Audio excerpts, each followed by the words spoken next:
இன்னைக்கு கல்யாணத்துக்கு முன்னதாக பொண்ணு பார்க்க வரும்போது சொன்னாங்க, நல்லா ஜெபம் பண்ணுவா.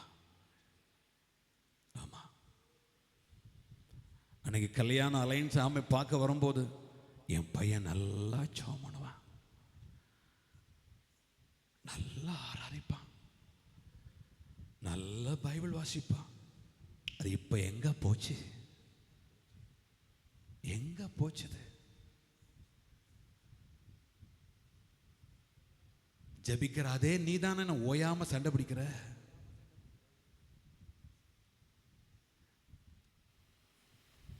வேதத்தை நிரந்தரமா வாசித்து தியானித்த நீதான தேவையில்லாத வார்த்தைகளையும் எண்ணங்களையும் அவங்களுடைய மனசுக்குள்ள கொண்டு வர்ற.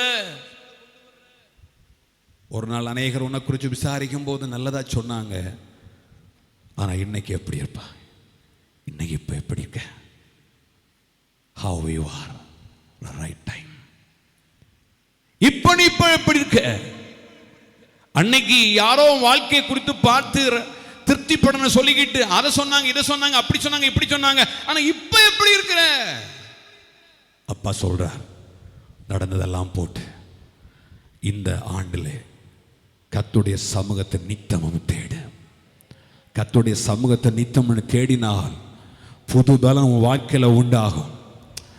அவன் புது எண்ணெயால் அவன் நிரப்புவார், உன்னை கனிதர மரங்களாய் மாற்றுவார்.